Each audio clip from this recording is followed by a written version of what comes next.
Excursions into the Encyclopedia Britannica are always interesting, if not always illuminating. In the 14th edition of this distinguished handbook, there is no entry of any kind under the word soul. It is simply completely ignored. Turning to the older form, anima, by which the soul was recorded by Aristotle, we find no entry under that. Hopefully we turn to psyche to see if this will be more profitable. There is a brief entry under this word summarizing the fable of Cupid and Psyche, containing no intimation or suggestion that the word has any other meaning. So we turn to psychology and find there the opening statement: psychology is the science of the mind. Thus the soul, as we are more or less inclined to think of it, receives no major heading in this work. There is no doubt that by checking the index we will find many articles bearing upon the religious and philosophical meaning of the concept of soul, but it rates no major entry, no mention. This is more or less the result of a trend that has been going on now for better than a century, in which the effort has been consistently made to identify the internal life of man entirely with his mental and emotional structure. It has been taken for granted that all older concepts were more or less exploratory, that they were seeking to understand a certain internal part of man, but that all of this exploration has come more or less to naught, and what remains is the simple fact that inside of man is a mental instrument, and that this mental instrument, which also has emotional factors involved in it, may be and should be scientifically considered as the only soul that man has. This, of course, is utterly contrary to the very institutions of philosophy from which even the term psychology originally came. Psychology does not mean literally the science of the mind. It means actually the science of the soul. But in order to have some comprehension of value in the use of this term, the soul, I think we must spend some thought and consideration in trying to estimate how the more ancient groups of people, scholars, mystics, philosophers, considered this part of knowledge, this part of philosophy which deals with the human psyche or anima and its involvement in mortal concerns. There have always been two distinct points of view on this, and perhaps the conflict between them has led to the confusion of the present day. To one group, the soul represented the internal self. It represented, therefore, in broad terms, all of man apart from the body and its energies. The soul was, therefore, the person in the body. It was the soul that actually constituted the thinking, feeling, moving force within man. It was the soul that bestowed character. It was the soul that gradually, through the vicissitudes of life, came to dominate the material organism and transform it into an instrument for psychic purpose. The soul was, therefore, a true being in itself, more or less inhabiting the suburbs of an invisible universe. And it was the soul that, animating the body, entering into it, transformed this body into a living thing. This concept of soul we find among most ancient religious and philosophic groups.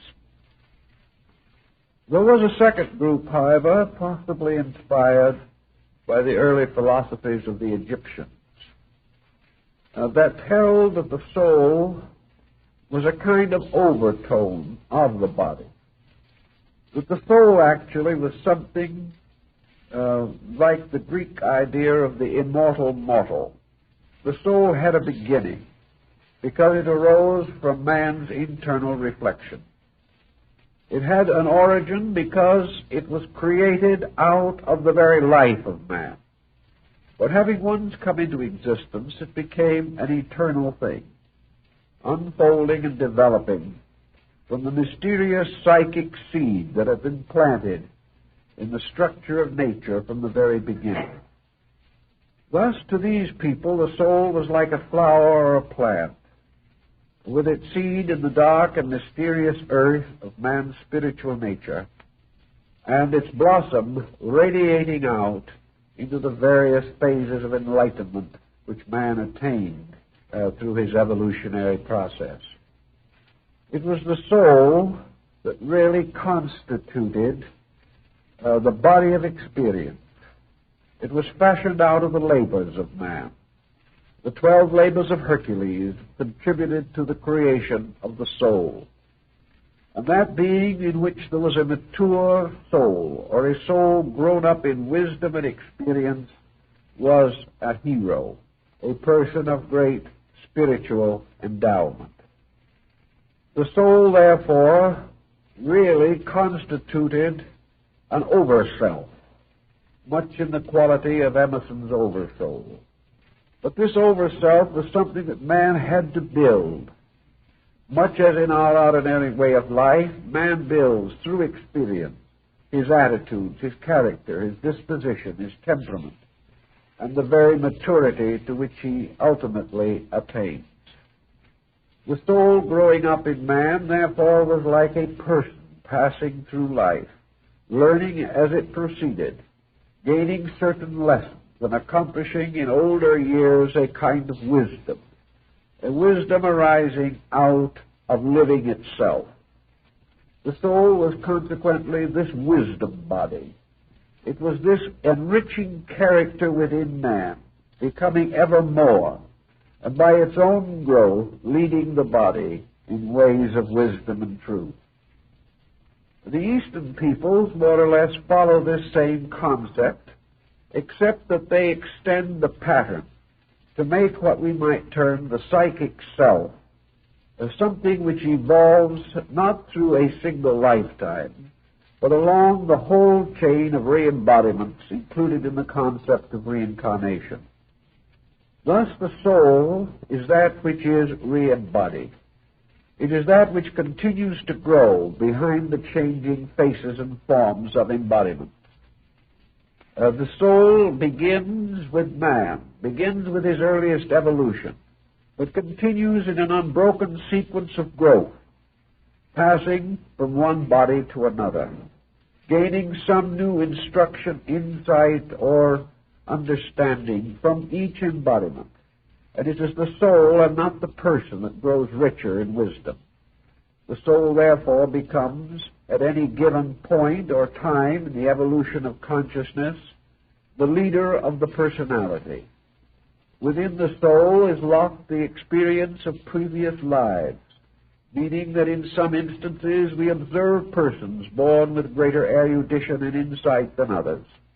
We see some more skilled and more gifted. We see the rise of genius. We behold those whose aptitudes and abilities are extraordinary. To the Eastern mind, these represent soul endowments accumulated through the long cycles of rebirth.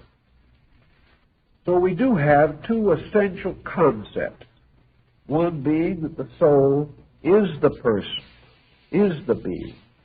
The other, that the soul is this something that grows up between body and spirit, filling the interval between the two, acting as a bridge which becomes stronger and more adequate for the transmission of consciousness from within or experience from without. It is around this concept that the soul is something that is building with man that psychology gained its consolation and differentiated its own point of view. Psychology, however, has usually taken it for granted that man has only a single embodiment. Therefore, that the soul has its origin, its growth, its maturity, and its end within the span of a human lifetime. But it is in the soul, even in this concept, that what we might term the richest part of life is unfolded.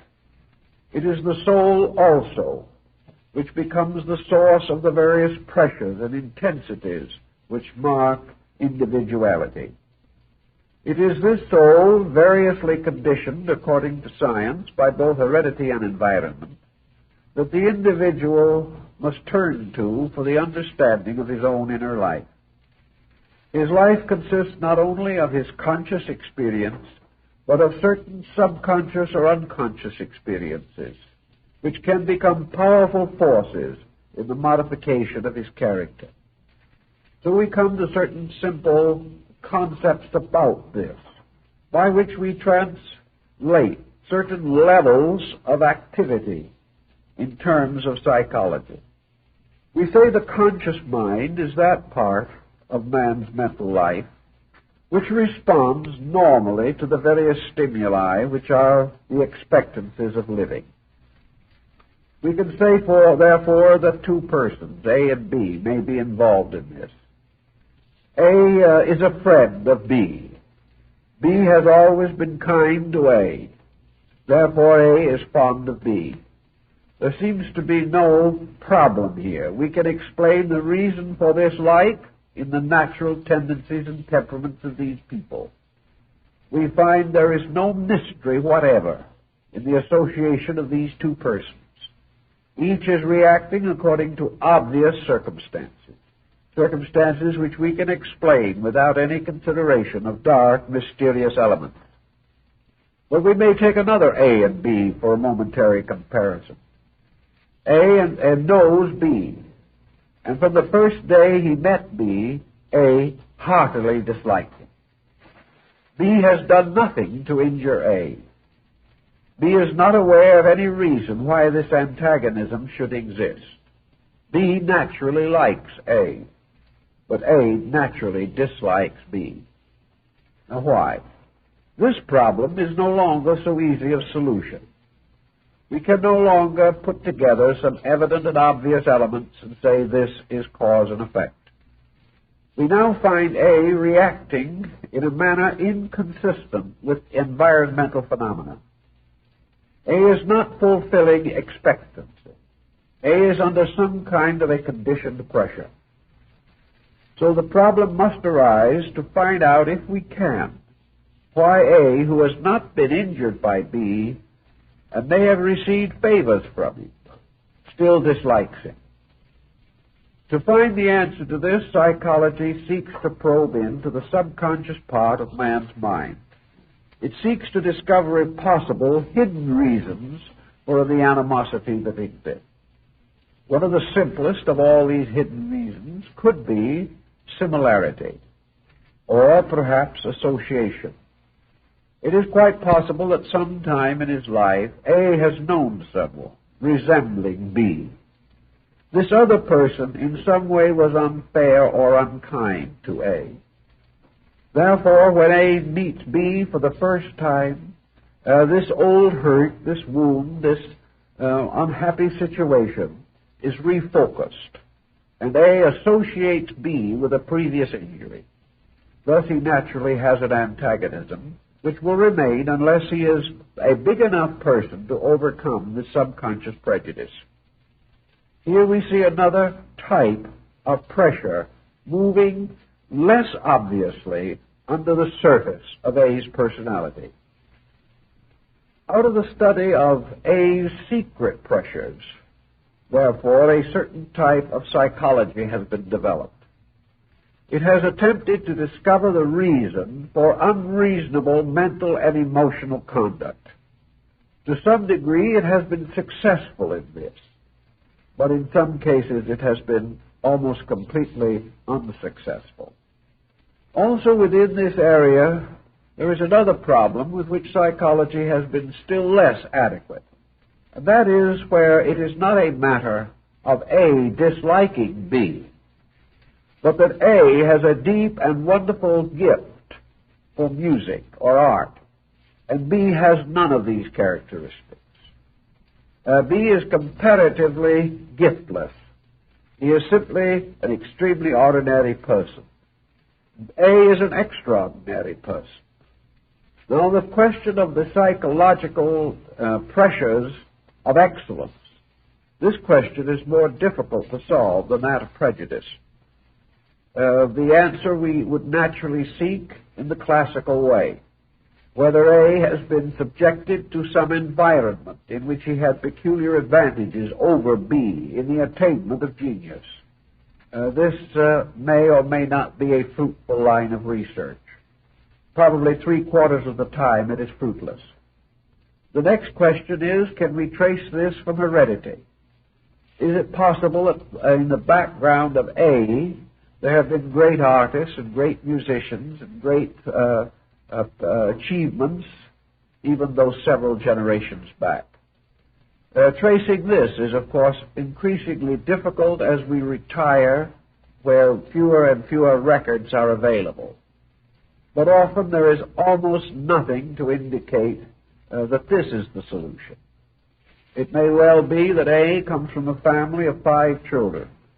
Of these 5, he alone is talented, but all the others share in the same heredity. This offers question which is at the moment more or less shelved for future consideration. It will not fit into the approved pattern of things, but the human mind is very slow to change patterns that seem to be reasonably satisfactory, whether they are applicable or not. So we then have to try to find out, if possible, how it happens that A has entirely different endowments from B or from other members of his own family. And this would seem to point out the necessity of increasing the perspective on the psychic life of man to include more than one embodiment. It would seem necessary to assume that A carries a potential, that this potential came from somewhere, and that this potential was not an accident. It was not something that was merely fortuitously bestowed. It is easy enough to fill the universe with accidents if we want to think this way. But this thought very seldom contributes anything to the advancement of concrete knowledge. We must then assume that all abilities have their origin in some reasonable cause. And here's where psychology gets itself into one of its primary difficulties. Being unable to explain any cause that is consistent with its own concepts, psychology is forced to fall back upon an abstract concept of heredity that cannot be demonstrated for lack of data, or it must fall back upon the fortuitous belief that somewhere in the environment, recognized or unrecognized, the solution to the mystery must lie. Or else it must take the ground and circumstance that some individuals are endowed and some are not, for no good reason. Psychology has been dealing with the problem of no good reason for some time. It has been forced to assume too many accidents, and it has also been forced to associate the individual with too many modifying circumstances over which he has no control. From this approach, we finally come to the principal dilemma from a moral and ethical standpoint which psychology faces, namely that it forces upon us an amoral universe, a universe in which there are no values, where things simply happen, and there is no excuse for their happening. There is no reason why one individual should try harder than another, because there is no probability that effort will ever be actually rewarded. Rewards are not in terms of efforts, they are in terms of accidents. While this in the very abstract laboratory approach may be comparatively meaningless and contribute very little to the complication of human life, when this reaches out into society and becomes a dominant thought or a dominant opinion or a dominant belief, it does and has undermined man's ethical moral life. It has given him a peculiar attitude toward things, an attitude essentially unlawful and meaningless, an attitude in which values as such no longer have any distinguishing boundaries, a universe in which anything can happen and nearly everything does, and there is no particularly good explanation for the greater part of it. The ancients would not accept this. Perhaps they were too simple in their thinking, too direct to acknowledge such a concept. Perhaps they were too wise to accept it. But in any event, they would not build their universe upon this idea of incident and accident.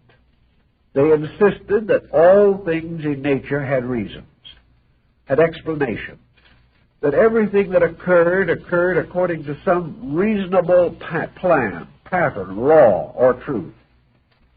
Consequently, that the differences in human life, human behavior, human attitude, human estates must be lawful differences, not accidental differences.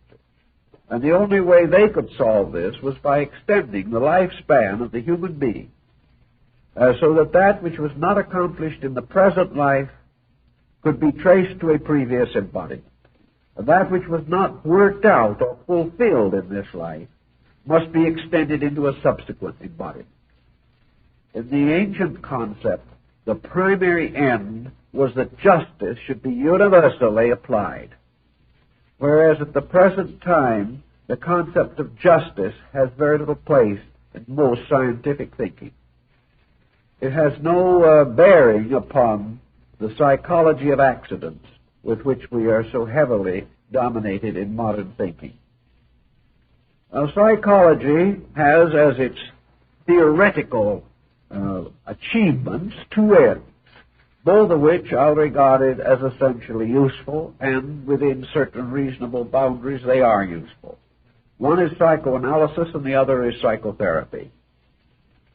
Psychoanalysis is the effort to understand man, to understand the reasons for his attitudes and for the various unreasonable emotions and thoughts that arise in him.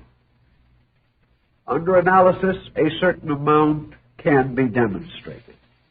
It can be shown, for example, how dangerous prejudice can be.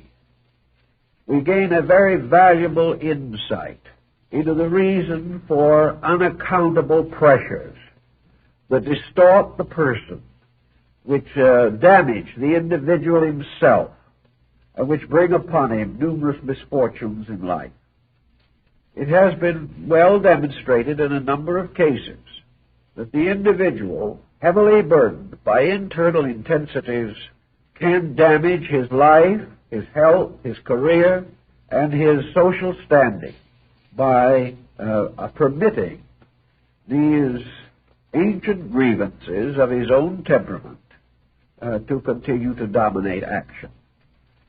Thus, if the person becomes too pressureful as the result of incidents which occurred in this lifetime, if the individual has reacted badly to all the experiences of life, if he has fallen under the glamour of self-pity, if he has inordinate ambitions, if he is determined to achieve his own ends regardless of cost to others, whatever unnatural, unreasonable, and unethical intensity may affect him will certainly bring with it results that are detrimental to his happiness and peace of mind.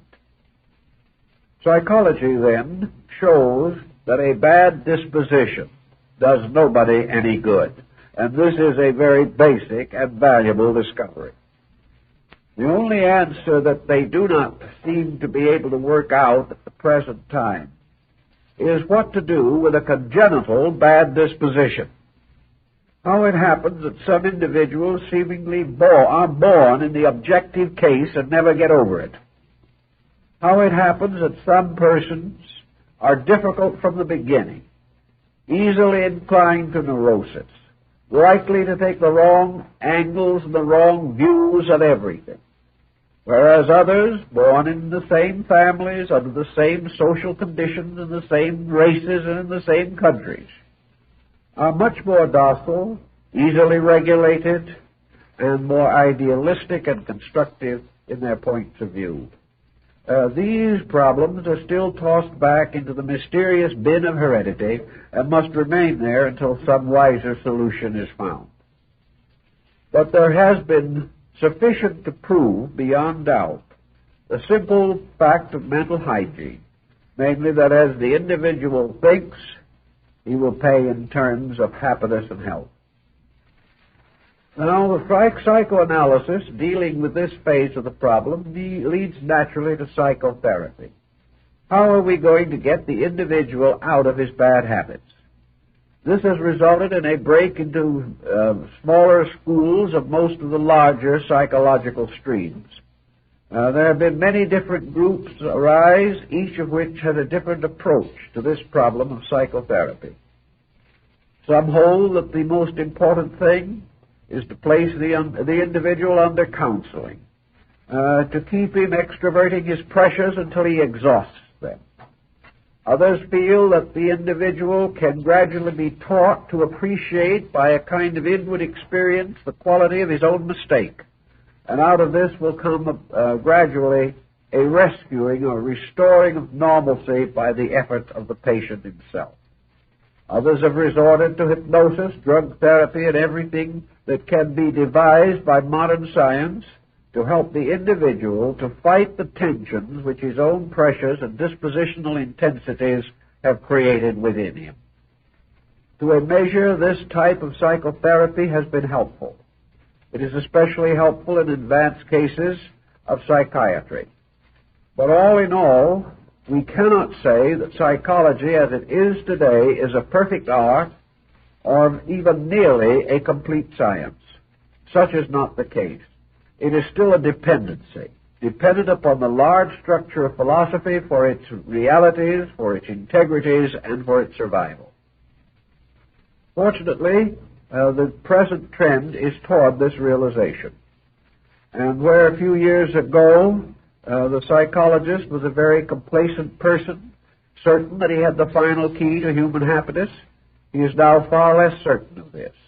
And part of his increasing modesty is due to the circumstances of contemporary life.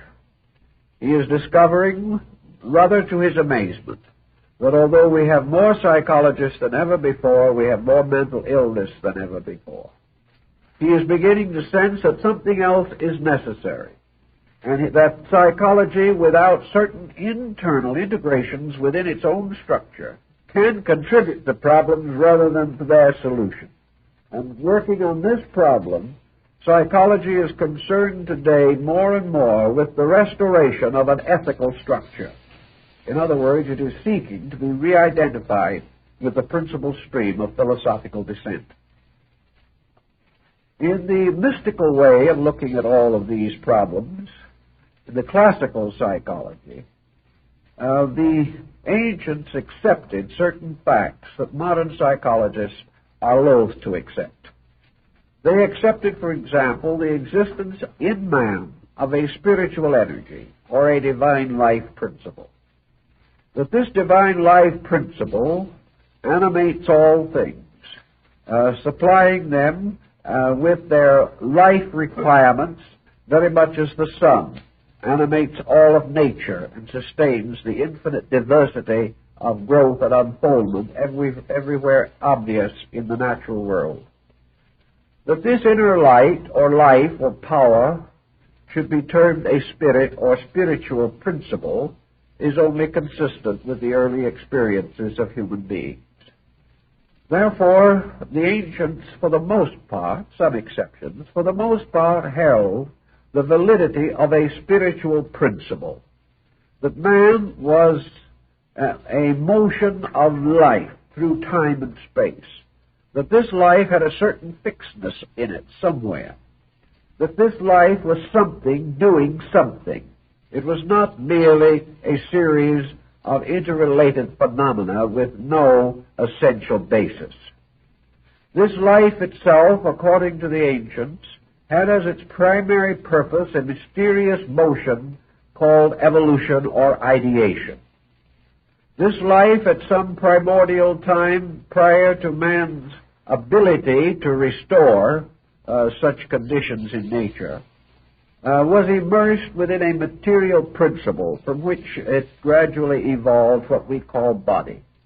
The ancients symbolized this primary union of life and matter in the seed, or the form of life in which the life itself is locked within some kind of a shell. This life, locked within matter, gradually unfolded, gradually strengthened, gradually flowed out, producing the phenomenon of growth. This growth we observe everywhere. We observe it in the growth of plants, of trees, of animals. We see it whenever we look around us in nature. We see things growing mysteriously but majestically, even as the great tree grows from the tiny acorn. And we seem to behold in this nature's eternal process of unfoldment. And according to most ancient peoples, spirit was unfolding through body. And in the process of its own unfoldment, it unfolded the body which it occupied. Therefore, it was the spirit itself that was forever building nobler mansions for its own purposes. The ancients recognized spirit and matter as the polarized opposites of a universal essence or principle. They did not regard matter as something apart from spirit, but as a condition of it. They did not represent or figure spirit as being isolated from matter. Rather, they regarded spirit and matter as the polarities of one eternal agent. And man's spiritual life, descending from the mysterious roots and sources in the unknown, uniting itself with body, ensouled body, and transformed body into a living thing. Body rising from the earth, passing through the infinite diversity of manifestation which we call the evolutionary process, gradually unfolded its own potentials from a monocellular organism into the compound being which we call man. The action of life upon matter caused matter to take upon itself design or purpose. It was as though, as the German mystic Davy says, life placed its seal upon matter. And matter therefore received the impression of this seal and manifested the design, inscription, or monogram that was placed upon or cut into the seal. Baby calls this seal and its impression the signatura rerum. It is the great signature of the divine power. Now, when life seals matter with its monogram or its mysterious heraldic device, the seal itself is called form. For the union of life and matter always results in a compound, and this compound is a form consisting of material elements held into some kind of a pattern by energy. This form, like the mysterious geometry of snowflakes, means that something has crystallized around patterns, around a magnificent geometry of life itself. And the ancients held that man was a compound consisting of this mingling and fusion of life and matter, and that as a result of this mixture or commixture of this chemical process in the universe, man became what we see, what we know, what we experience today. He became an informed or formalized being. Now, as the union of spirit and matter produced form, so according to the ancient belief, this fusion also produced a mysterious thing called soul. Soul was therefore the invisible counterpart of the fusion of spirit and matter. And then man became a creature possessing a form, possessing faculties, powers, perceptions, reflections, the capacity for meditation and concentration. When he developed the mysteries of memory and forethought and intuition and inspiration, as these powers began to develop within him, they resulted in the gradual development of a new creature. This new creature had a body similar to the bodies of animals. He had a life eternal in the light of God. But between this body and this spirit, there was emerging, evolving, and unfolding a mysterious individuality. This individuality was the person. This individuality was man, or manas, the ancient Sanskrit root word for man, also meaning the thinker. This man became a living, thinking being. And with his living and thinking, he reacted in an infinitude of ways to the challenge of his environment. We can trace this evolution back to the Stone Age. We can trace it back to the time when man first desired to perpetuate the records of his own kind by making crude drawings and sculpturings upon the walls of caves and on the faces of cliffs. We can see his struggle through the beginning of arts and sciences. We can see him discovering fire. We can find him gaining gradually skill in the hunt. We find him inventing weaving and pottery, little by little advancing himself. Other creatures that we know did not do these things. Some showed rudimentary tendencies to social organization, as the ant and the bee, but they never developed beyond a certain degree. We find man, however, going on and on, not only adjusting himself to the world in which he lived, but gradually developing the abstract faculties of the mind. We find him speculating and thinking about things. We find a religion arising in his consciousness. And little by little, this fusion of spirit and matter, producing, as we say, the rudimentary principle of mind, began to enrich this mind. And this mind, in turn, began to enrich the life of the person in the material world. And by degrees, over vast periods of time, the mind took leadership over the body, and more used the body for its own purposes. Man no longer simply existed to survive. As soon as mind began to take over, man began to think in terms of leisure. Man began to contemplate the possibility of an inner life apart from the mere struggle for survival. Out of leisure came the arts and sciences, the philosophies, the literatures, all of the music, the theater, the drama, dance, every development of man's psychic life. These all came from the leisure or the power of the individual to have a life inside, and a life which it was not necessary to completely smother in order to maintain physical existence. So man gradually began to conspire on how to gain for himself greater freedom from the stress of material need. He learned by degrees how to save the seed and augment the crops. He learned how, by industry, to make useful devices. He invented light so that his hours of darkness would not be so complete, and he would have greater time for contemplative life. Little by little, therefore, the human being built up between spirit and body a structure of experiences, a structure rich in the story of the struggle of an inner being to express itself. Now, religion may in some instances identify this inner being totally with spirit. But the animal has spirit. The bird, the fish, the insect, all these creatures have spirits.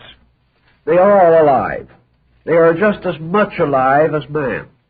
But they have never individualized this mysterious middle ground. They have never taken life and gradually given it a certain integration. They have never created the power to create leisure for themselves. They've never found the way to use this leisure. If these other creatures had ever gained this power and this skill, they would probably have long ago overwhelmed man, because they outnumber him, and in many ways they're infinitely more resourceful than he is. But they have never had this sense, this mysterious power of gaining mastery over destiny. So we find gradually in this middle distance between spirit and matter the arising of the true human being. We find him, therefore, suspended twixt heaven and earth, dominion wielding. He is like the Chinese triad of heaven, earth, and man. For in man, heaven and earth are locked, and they are also revealed. Man, through his own individuality, is gradually revealing the universe. And in so doing, he is also exploring, discovering, contemplating universal phenomena. Thus the ancients were convinced that there existed this soul in body, that this soul was the highest expression that we have of the manifestation of universal energy, that it was a particular manifestation, that it was a highly personal one. The human soul cannot belong to anything except man. And the human soul could not come into existence until man became a self-responsible agent. The human soul has to gradually gain through experience. The human soul has to react to pleasure and pain. It has to discover its mistakes. It has to advance its virtues. It has to punish its defects, until finally, because it has individuality, because it has a certain moderate determinism, which it calls free will, this soul is capable of growth, capable of becoming. It is also capable of limiting or delaying its own growth. But because this growth is part of universal life itself, it cannot completely destroy the power of itself to grow. It can damage this power, but it cannot frustrate its purposes. Thus man arises as the Son of heaven and earth. He arises as having been endowed by nature with the richest part of natural heritage, and endowed by the divine principle with the potentials of his own divinity. Man then is indeed a creature in whose nature the ultimates and the extremes of existence are both bridged and reconciled. On this basis, then, we have the concept of the soul as it was understood by the Greeks and by most other ancient peoples. And because this psychic power gradually gained the knowledge of itself and gained the power to contemplate its own structure, its own majesty, and its own manifestation through the study of its consequences as a force in life, so man began to develop a science of his own soul. He gradually developed realizations of how the soul could be advanced in its purpose, how it could be retarded, what would enrich it, what would impoverish it. He also gradually came to know the needs of the soul, what was necessary to its growth and happiness, its normalcy and order. Plato gives us a considerable discussion of this particular subject. And like most of the Greek philosophers, he assumed that finally the soul was a geometrical equation. It was a kind of mathematical creature. It was a creature that could be best symbolized by numbers, and by their arrangements, and by the unfoldment of the symmetrical Platonic solids.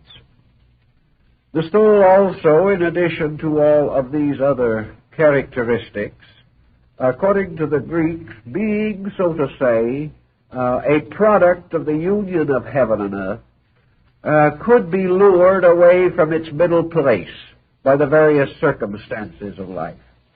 The soul was perilously poised on the roaring ridge of heaven. It was truly in a middle ground or middle distance between extremes.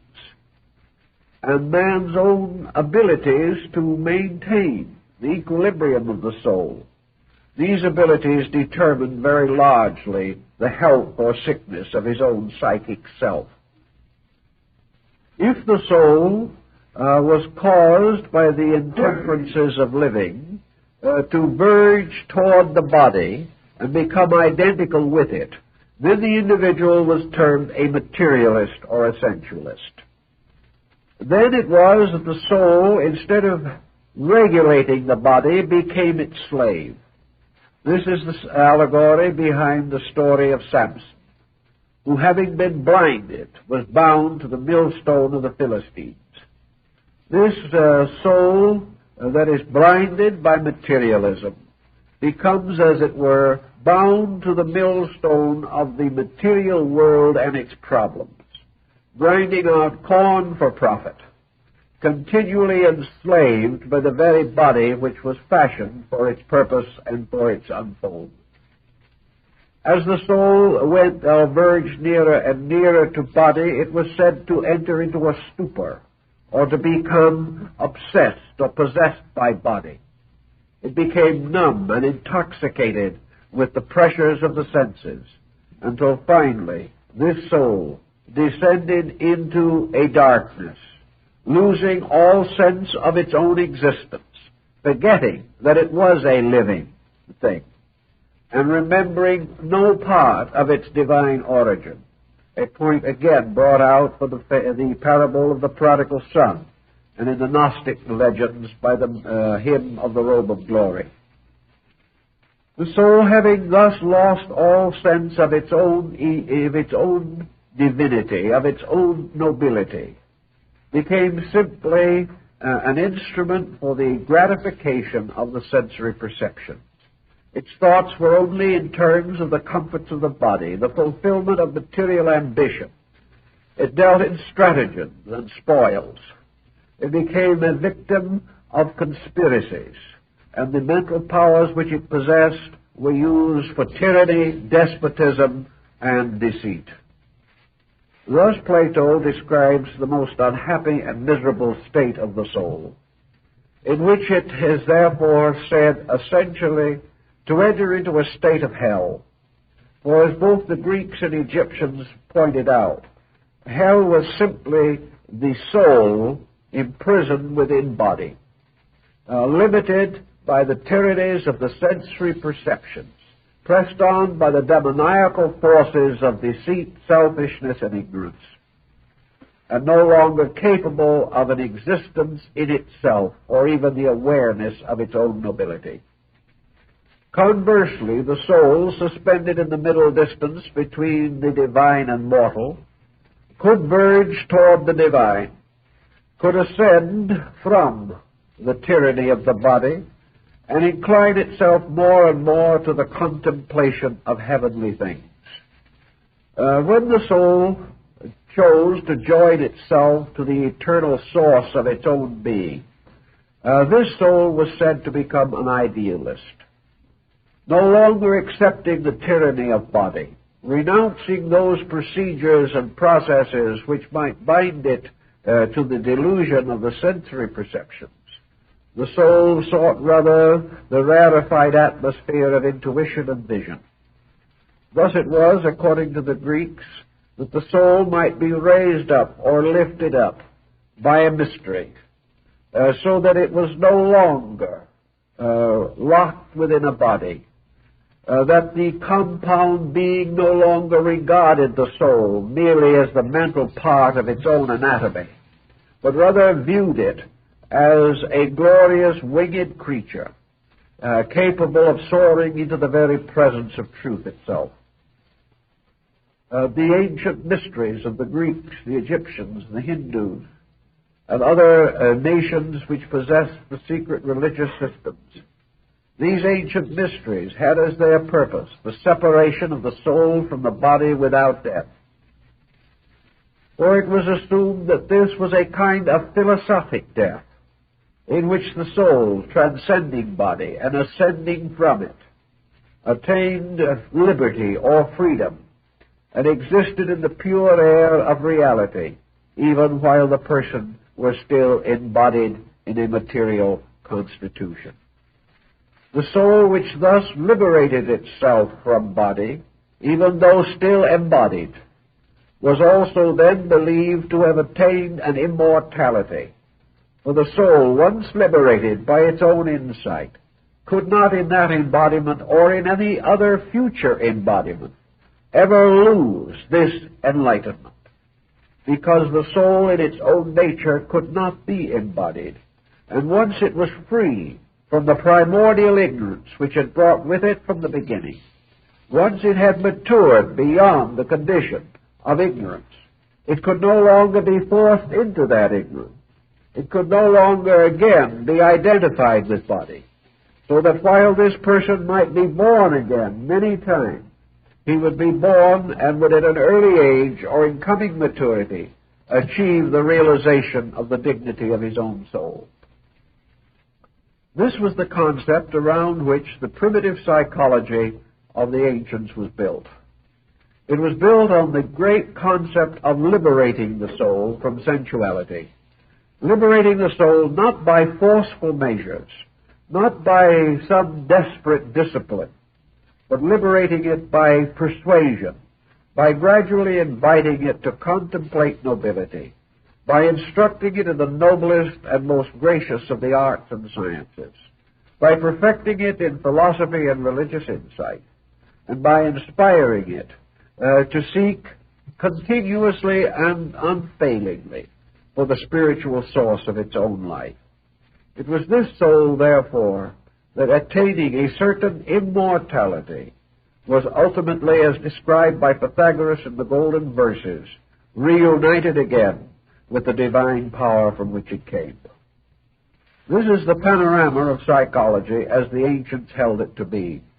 We can see how modern psychology is a fragment of this, but lacking a larger picture, lacking the great moral inducements, lacking the great ethical institutions, lacking these systems of meditation and contemplation which led to the purification of the soul, lacking even a philosophy for the emancipation of the psychic life from bondage to matter.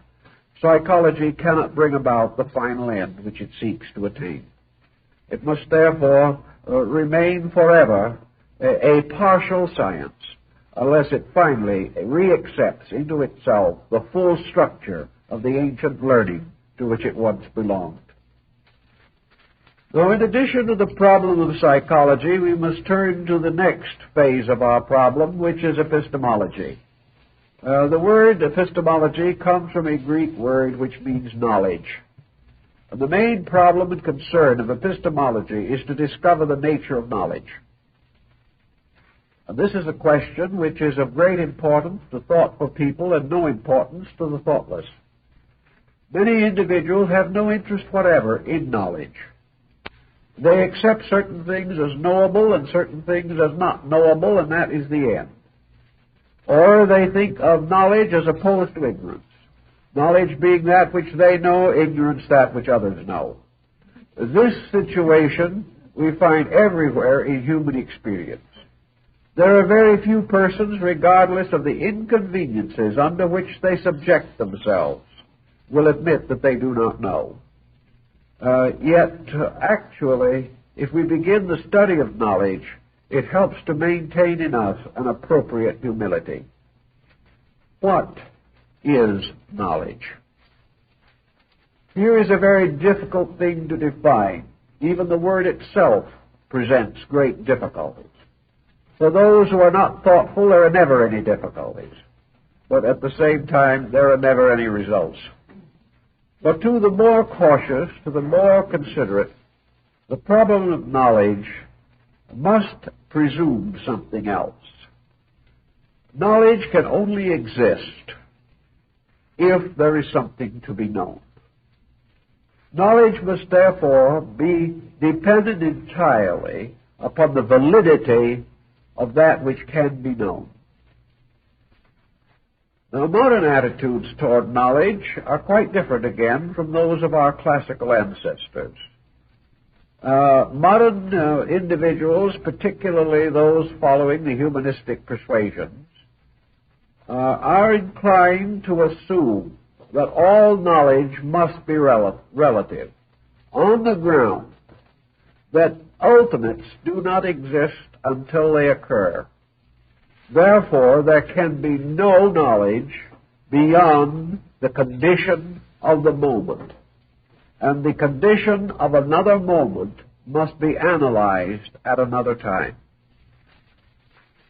If there is no master plan, if growth is simply a growing up in space, and all growth itself is determined primarily by incident and accident, then we have no ground for more than relative knowledge. We cannot assume that there is any grand plan of existence. If we are therefore to assume that we are making the only plan there is, that there can be no plan apart from us, or others of our kind somewhere in space, if space is growing up only because of the pressure of growth within it, is growing up in isolation and by chance alone, if everything has the right to become anything that it wants to be, and there is no boundary except the boundary imposed by the effort of that which is growing, then we have no absolute knowledge.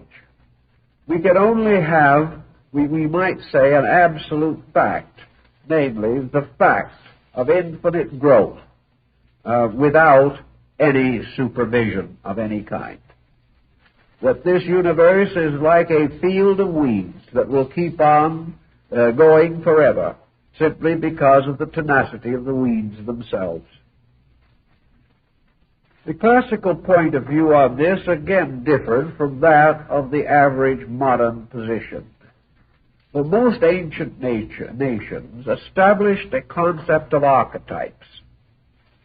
They insisted that somewhere in the infinite mind of things, in the eternal nature of the creating power itself, was a plan. That this plan has always existed. That life is fulfilling a plan. That growth is ordered. That things are growing from something to something. That all growth is leading in a direction predestined and foreordained before the beginning of the world, to use a good old scriptural term. Therefore, that there is somewhere a final, inevitable group of realities. These realities, known or unknown, recognized or unrecognized, acknowledged or denied, remain the same.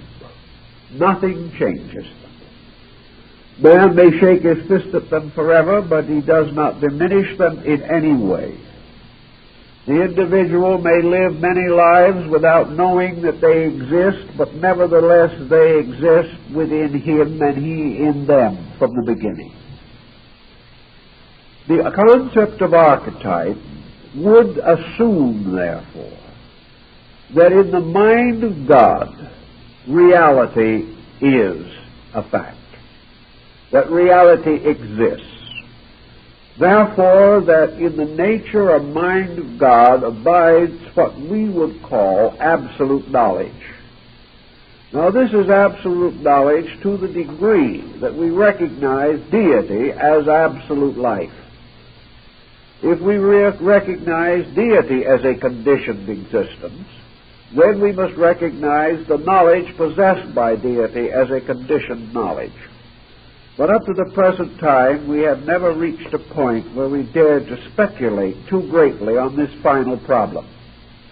We have to assume that for us, absolute knowledge is the full and complete knowing of the universal plan or purpose for which we were intended, and for which the universe was created, and toward which both ourselves and the universe are moving inevitably.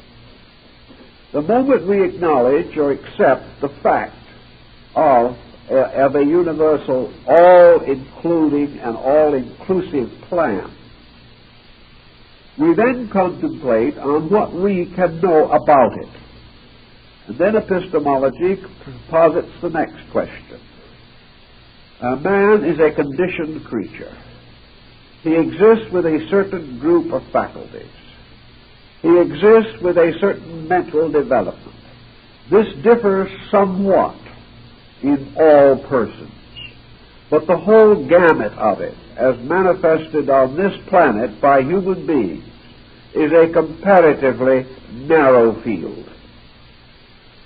If we divide or create a concept covering the knowledge of the person who knows the least of all men and the person who knows the most of all men, we are still within a comparatively narrow limit of knowledge. That the human being, then, if he is a conditioned being in the process of moving from a present state to a better state, it is assumed that the knowledge that he can possess now is the knowledge of his present state, or at his present state. And that if tomorrow he is a better person, he can tomorrow have a greater knowledge. Therefore, man's power to know unfolds with himself. And that because of this, the individual in this world can never be absolutely certain unless he is absolutely perfect. And as perfection of this measure is a rarity, to say the least, there does not seem to be a superabundance of absolute knowledge. Ethically, we go into the next question naturally. Is absolute knowledge necessary to a creature possessing only finite capacities? Is it necessary that the finite should understand the infinite? Probably it is not necessary. But it is part of man's ambition to overestimate himself, and out of a little knowledge to assume that he is worthy of a greater knowledge. But we do know certain things within the range of epistemological thinking, namely that knowledge can be increased in man to some degree in the course of even a single lifetime. We may say, therefore, that the child who has been to school has more knowledge than the infant. We may assume that the mature human being has more knowledge of some kind than the child, and that the person who has lived out his 80 years of a rich life of experience has more knowledge than a young person in their teens or 20s. All things being otherwise equal, we therefore say that there are two ways in which knowledge can be increased. First, by education, and second, by experience. These two forms, therefore, gradually increase the knowledge which the person possesses.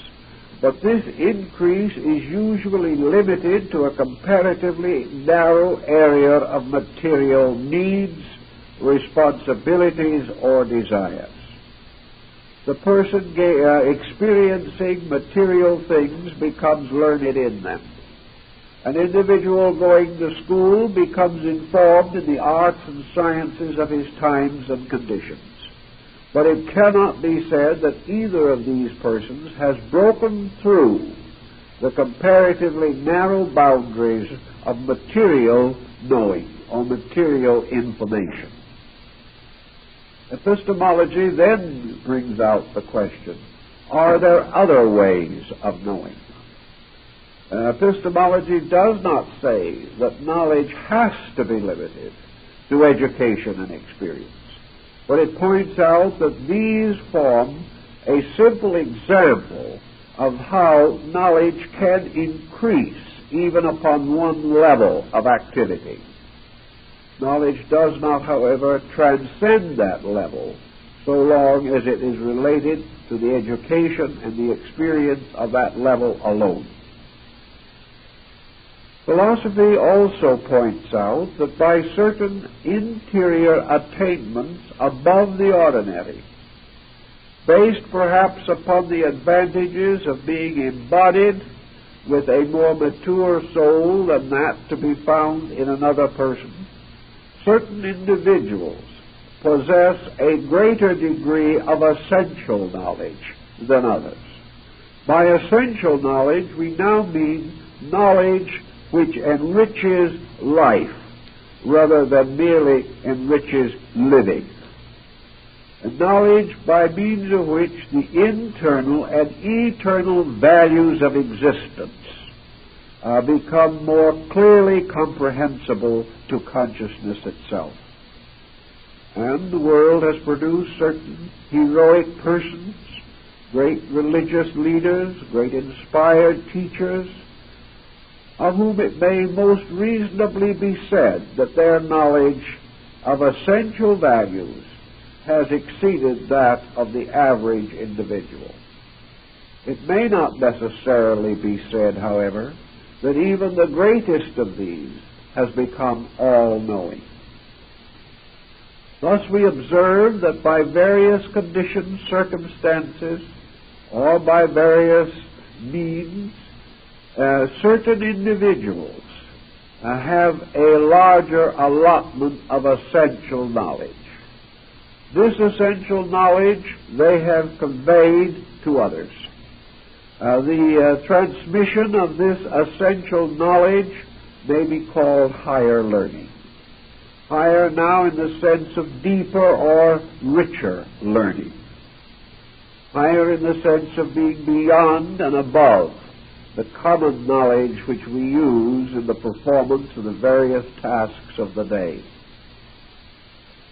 Epistemology therefore points out that all these sources together may be said to constitute one grand part of knowledge. Knowledge arising from experience, knowledge arising from education, knowledge arising from contemplation and meditation, and knowledge arising from the practices of rational disciplines within the person himself. Now, epistemology says, does this sum up the entire pattern of possible knowing? And it adds one other, a highly controversial factor, namely the possibility of knowledge from within the being itself. Knowledge conveyed or communicated by consciousness directly to the mind or to the outer faculties of man. This kind of knowledge has been termed illumination, the mystical experience, cosmic consciousness, or as some of the older mystical Christian writers called it, knowledge which is inspiration, or perhaps knowledge which is bestowed by God. This type of knowledge, epistemology acknowledges. It accepts that such type of knowledge is possible, but points out that by the very nature of it, it presents certain inevitable difficulties. Difficulties which can be cheerfully overlooked or even denied, but whether we deny them or overlook them, they still remain also factual and unchanging. The first problem of internal knowledge or inspiration, or we might say the grace of God conferring insight. This peculiar situation has to be judged again in terms of consequences, which are the only guides that we have. And we observe that so-called inner knowledge is not always in agreement. That individuals having visions insight, mystical experiences are not always in agreement as to the facts resulting from these experiences. We know also that so-called intuitions and inspirations may or may not prove justified. We know that individuals claiming visions or peculiar insight have frequently been wrong. Therefore, we cannot say that these visions are inevitably true simply because they come from the inside of human consciousness. Psychology steps in here and points out that almost any mental or emotional attitude arising in man can be colored or discolored by the psychic interval through which it has to pass. Thus, we can say that, empirically speaking, it is perfectly possible for an absolute knowledge to exist in the nature of God, and this knowledge to be revealed to a large degree, perhaps not absolutely, but to a degree beyond the ordinary communications of knowledge, and that this communication is possible by an inward experience called mystical, or of an illumination, or an enlightenment, or a spiritual attainment, by means of which the individual shares to an exalted degree insight into the realities of life. Epistemology covers this, affirming that it is possible, affirming that it has occurred, but not willing to commit itself as to whether even such experiences are absolute.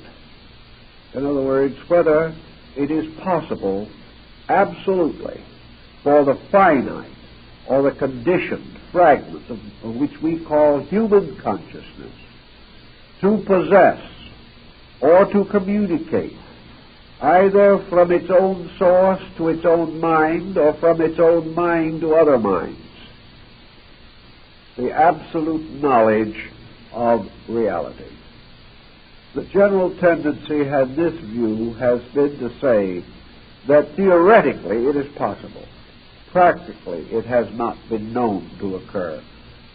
But as against this absolute factor, there has been a great deal of relative transmission of knowledge, vastly in excess of that commonly available to man. And there has been, undoubtedly, legitimate internal inspiration, illumination, and mystical insight arising from the nature of man himself. And it has also been assumed in epistemology that in practical consideration, by all the laws of reason, this knowledge coming from within or arising in the inner life of man is the most direct knowledge which man is capable of receiving, inasmuch as it has less losses through transmission, that it is also experienced immediately rather than merely being communicated, and that everything else being equal, experienced inner knowledge is more valid than communicated knowledge, which must pass through various channels to reach the sensory perceptions of the individual. So epistemology is concerned with all of these problems, but it is further also concerned with the practical application of the concepts of these problems. And I think in this phase, epistemology moves very close and into very intimate association with both Eastern and Western mysticism. If it does give us a vision or a concept of a universal process, it must, by virtue of philosophy itself, give us some insight as to how these ends can be attained, how the individual can increase in essential knowledge, how he can use knowledge more effectively in the maintenance of his own life, and perhaps with more understanding in relationship with other people. I believe that the first quality which epistemology is inclined to bestow is modesty, a most seemly and becoming virtue. Modesty arising in this science is based upon the extraordinary difficulties attendant upon essential knowledge. Therefore, that the probabilities that one individual has it in greater abundance than another, these such probabilities are relative rather than absolute.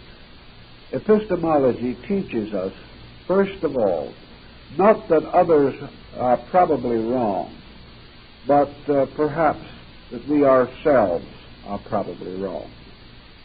That we cannot dogmatize.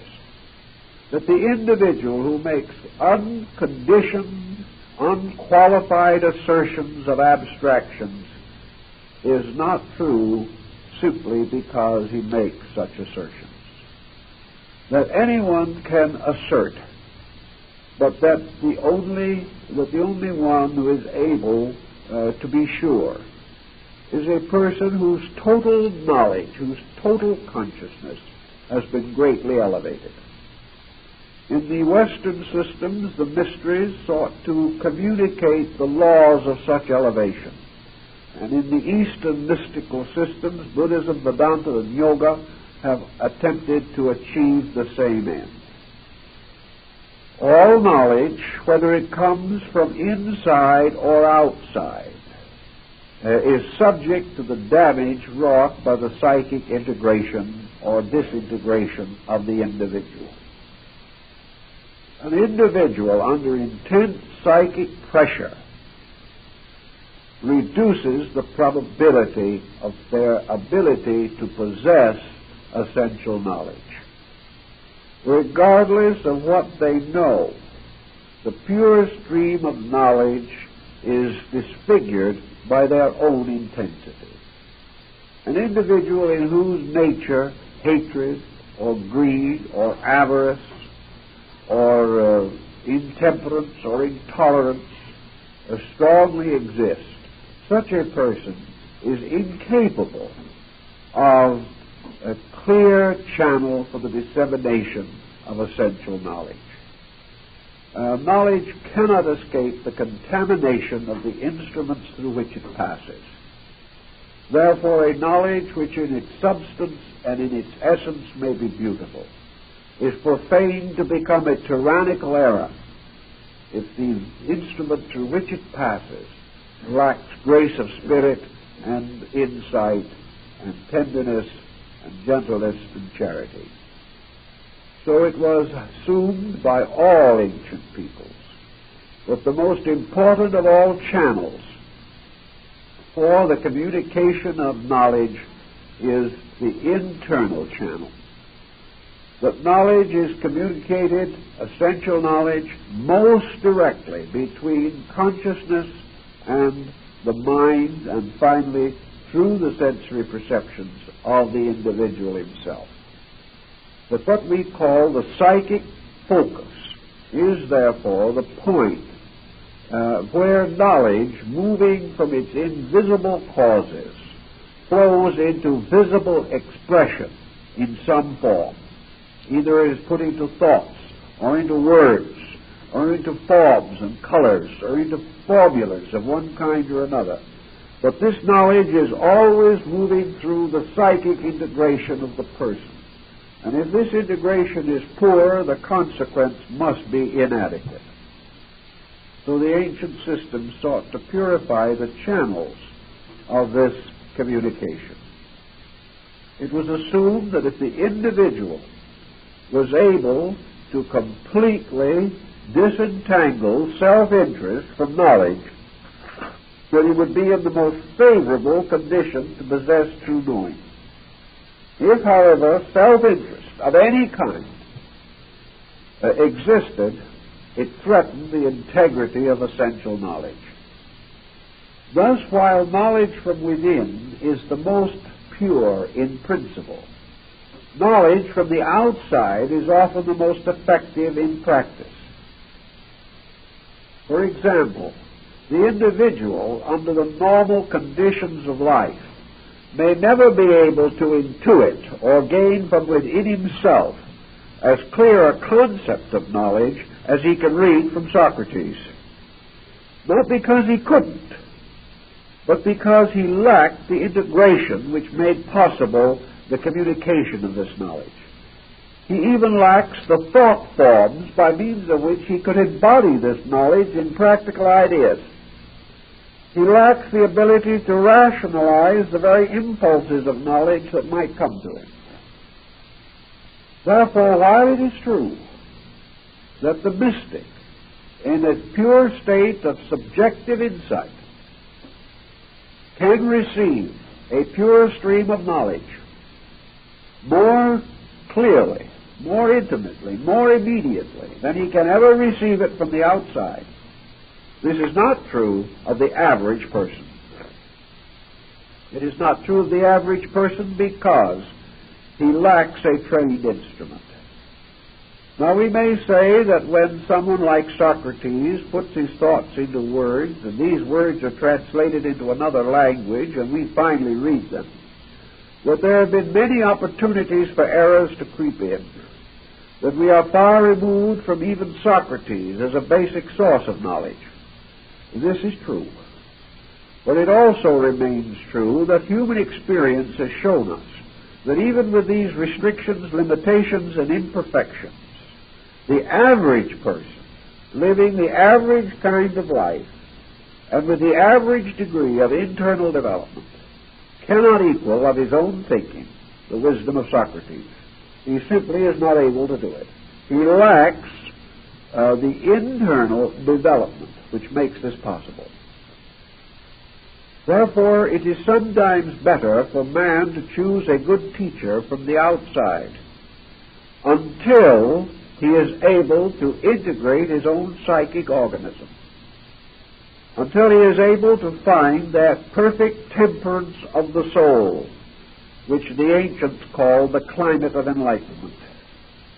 While this individual is subject to temper fits, depressions, spells, and attitudes of an intemperate nature, is burdened with innumerable fixations and problems of this world, has solved none of the immediate and environmental situations that confront him every day. Such a person is in no condition to receive a pure stream of inspiration. Now, the answer to that one also presents another question in epistemology, namely the experience that we sometimes seem to have, as in the case of Paul of Tarsus, where an individual with practically no known virtues was the recipient of a divine revelation, and that Paul received the vision of Christ when many of the most pious and sincere of the Christ followers never had any such vision given to them. And yet Paul at that time was on his way to persecute the Master. I think the answer to this has to lie in a chemistry which we cannot solve in a one-life theory. The experience that came to Paul came as the result, undoubtedly, of a long previous record of karma. Actually, Paul was a sincere man. He was doing what he believed. He had not apparently in this embodiment at that time reached the point in which he could transcend the material elements of his personality and receive the full psychic maturity which he had brought with him from a past life. Whereas man matures physically and intellectually, say around his 21st year, the average person does not mature psychically till they're at least 30. Therefore, Paul had not picked up his own insight. He had not revived the pattern of his own previous merits as they had been built up. And it was when he received this maturity of his psychic life that he suddenly realized his mistake and repented of it genuinely and sincerely for the rest of his life. But even prior to that, I think the records all indicate that he was a very sincere person, doing that which he believed to be right. And this was important in his karma. Now, in the same way, under certain conditions, individuals who apparently have very little claim to spiritual maturity have apparently had authentic spiritual revelation. Epistemology faces this problem also. It points out certain conditions which can arise within the life of the individual, conditions which have to be lawful even though we cannot fully understand them. One of the problems that seems to play a factor in this is that very often psychic or mystical revelations are found among comparatively simple and untutored people. This may be partly due to the fact that these individuals have not developed the tremendous materialistic intensities which dominate the life of other more sophisticated individuals. Therefore, the simple, the meek, those of extremely humble nature, seemingly are peculiarly suited to receive visions and mystical experiences. Perhaps it is because these simple people have very little selfishness in them. They have never really thought of building a tremendous personal sophistication. I think that was true of Baby, a very simple, pious man who never for a moment questioned the simple faith that he held. He tried to live it. He lived a simple life as a shoemaker. And perhaps by his very detachment from the illusionary pressures that mark more sophisticated existence, he was an available channel. And this availability, again, probably goes back to psychic maturity at a past time. Altogether, in all probabilities, where illumination or the mystical experience seems to strike a person whose qualifications are not obvious to us, I think we have to recognize with the ancients that these things rest with a karmic law that goes back over a very long period of time. And that the working of this karmic law may or may not be obvious to anyone studying merely the external personalities of these individuals. Epistemology also goes into the nature of essential knowledge as to what it is. What is the most essential knowledge that we can conceive of? And I think the only answer that we can positively say to that is that the most essential knowledge is to know that there is a universal or divine plan. That essential knowledge is to know with absolute certainty the power that governs the world and the purposes of that power. From that point on, all growth lies not in knowledge but in obedience. And knowledge must be the basis of enlightened obedience. We cannot obey efficiently or practically that which we do not know. This is the excuse for knowledge. This is why epistemology is important, is that it must provide the individual with the facts needed for the direction of his own conduct in action. If this knowledge is not available, then the individual cannot direct his own life. So the nature of knowledge, the possibility of the attainment of knowledge, and the substance of that to be known, all of these become moral forces in the life of man in his evolutionary growth. Today, we have very largely theoretical knowledge. Therefore, we have many beliefs that are accepted but are not known. We have some beliefs that are acknowledged but not vitally followed, simply because the individual has not experienced any vitality in these beliefs. As a result of this alone, we have hundreds of millions of nominal members of religious groups who are not practicing their religious beliefs. They may to some degree be trying, But there is no energy in this. There is no libido behind it. Because this doctrine, this creed, this code is simply something that has been imparted to them. It is something held in common by many members of a sect. It has never been vitalized by any internal experience. It has never taken on the form or quality of essential knowledge.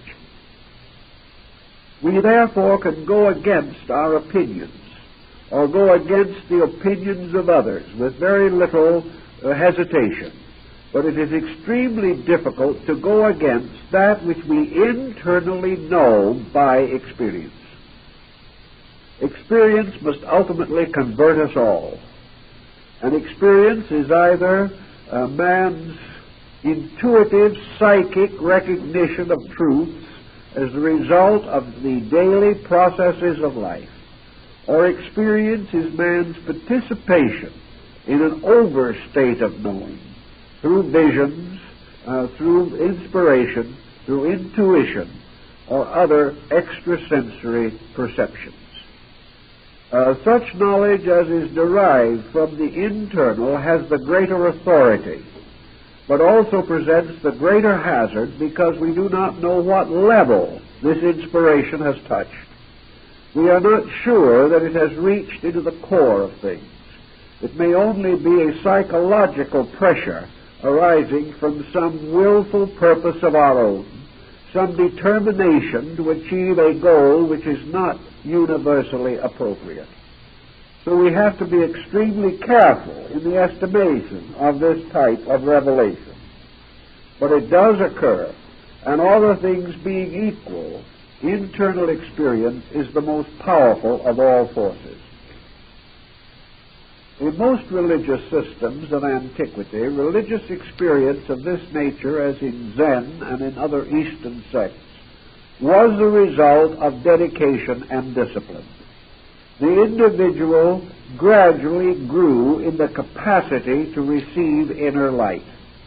He placed his life under the most rigid controls. He detached himself from all artificial or unreasonable pursuits. He simplified his conduct in every way possible. He did not necessarily renounce the world, but he certainly renounced worldliness as a force within himself. He sought to moderate all desires and appetites, and most of all to direct his attention most forcibly and continuously towards those noblest aims and ends which were appropriate. He sought to increase knowledge of all useful arts and sciences. He sought to build all of the intellectual and moral strength that he could so that this could support his spiritual endeavor. Most of all, perhaps, in all these processes, he sought for the gradual renunciation of the sense of selfness. He sought to leave behind, as far as he could, all purposes which might be regarded as self-motivated. He no longer wished to succeed. He no longer feared to fail. He no longer worried about pride. He no longer had any competitive instincts about knowing. His only desire to know was based upon his simple desire to obey the laws of God. When he desired only to obey, to acknowledge, to venerate, when his one and only purpose was to fulfill that which deity desired, and he had no human equation left, then, as Plotinus tells us, he approaches divinity. He makes the necessary requirements in his own life. And usually, where we are dealing with mystical experiences, we have a right to examine these factors. And the individual who believes that he has a valid experience must, to some measure, estimate his own character as to whether, so far as he knows, he is a valid person, whether he is entitled to such experience, whether his own life justifies his receiving a greater knowledge than he presently possesses. If he is not using well what he knows already, there seems to be little reason why he needs more. If he fails in the common things, there is no good reason why he should share in uncommon things. If he has not been able to make his obvious life a more orderly and better managed experience, there is no reason to assume that he is in need of extraordinary faculties or powers. So all things have, as the philosophy points out, a reasonableness in them. And epistemology is therefore not only the science of knowledge, it is the science of the reasonableness of becoming able to know, the science of the reasonableness of whom will receive knowledge, how it will be given, what its laws are, how knowledge administers its own estate, and how knowledge, in the proper and full course of things, becomes the inevitable birthright of every living thing.